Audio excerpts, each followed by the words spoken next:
Pour ajouter de nouveaux hôtels, je vais faire entrer en jeu plusieurs éléments qui viennent du store. Intéressant, c'est que cette partie va nous permettre de revoir tout ce modèle mental que nous nous sommes fait jusqu'à présent pour représenter toute l'architecture du Redux. La première étape pour moi, c'est de créer un service qui va se charger d'envoyer la requête HTTP lorsque nous en aurons besoin.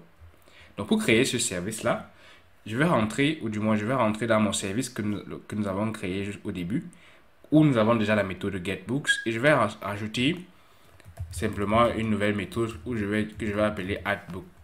Naturellement, cela va prendre un livre en paramètres et renvoyer une requête HTTP qui va naturellement retourner un observable de type book simplement. Lorsque nous allons rajouter un nouveau livre, alors nous devons retourner la méthode HTTP Angular qui est dans ce cas post qui permet de rajouter les éléments. Naturellement, post va prendre le type générique book car c'est par là que nous aurons le retour.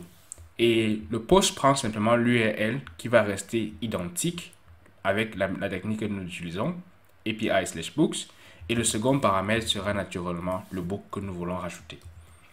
Là, nous venons de mettre en place la première étape, le service. La prochaine étape pour nous, c'est de pouvoir créer l'action qui va permettre de générer le processus de tout ceci. Pour pouvoir créer cette action-là, on va rentrer simplement dans notre Books Action. Là, nous avons eu Load Books Success et Failure. Théoriquement, il nous faut avoir quelque chose de similaire lorsque nous voulons créer. Donc, nous aurons exactement les mêmes éléments, sauf que cette fois, à la place de Load Books, nous aurons plutôt Create Books. Vous avez deux possibilités ici. Soit vous servez de Create Action Group et créer en un seul groupe les éléments, ou alors, ce qu'on va faire maintenant, c'est de dupliquer ce que nous avons jusqu'à présent et de remplacer là où nous avons Load Books. Je vais prendre simplement Add Books. Donc là, je vais prendre ici Add Books et remplacer partout là où nous avons Load simplement. Non pas Books, mais plutôt Add Book.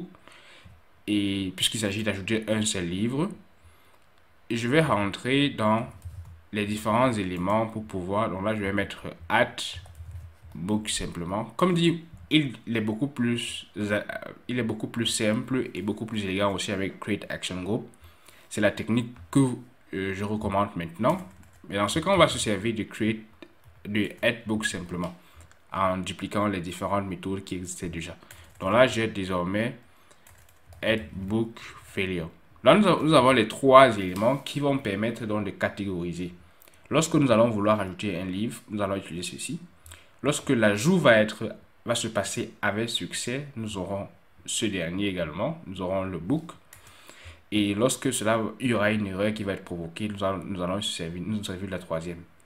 Comme à la différence de ce que nous avons dans le load, lorsque nous ajoutons un livre, automatiquement nous avons besoin de la propriété, nous avons besoin du property qui sera le livre que nous allons passer, ce que nous allons recevoir de notre formulaire. Là, nous venons de passer la seconde étape. Nous avons l'action ou alors les actions dont nous aurons besoin potentiellement lorsqu'il faudra le faire.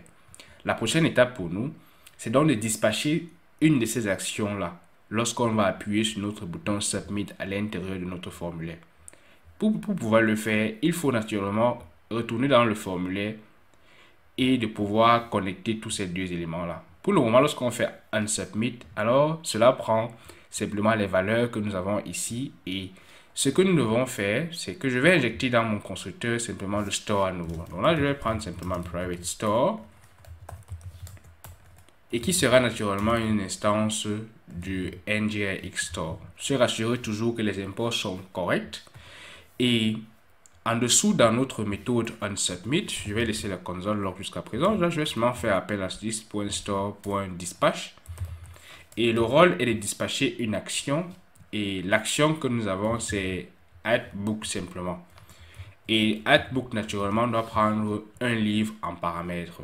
Donc, ce que nous allons faire, c'est de pouvoir dire que le book que nous voulons avoir, c'est en fait le résultat de la valeur que nous avons eu jusqu'à présent. Donc, c'est this.booksform.value. Parce qu'il n'y a pas autre chose que nous avons à l'intérieur. Donc, c'est simplement la valeur de notre livre qui constitue en fait ce dernier-là. Donc, lorsque je vais désormais remplir mon formulaire, donc lorsque je vais mettre name et en bas, je vais mettre pub et je vais mettre author et que je vais faire un submit, regardez dans ma console, j'ai désormais une action qui a été dispatchée.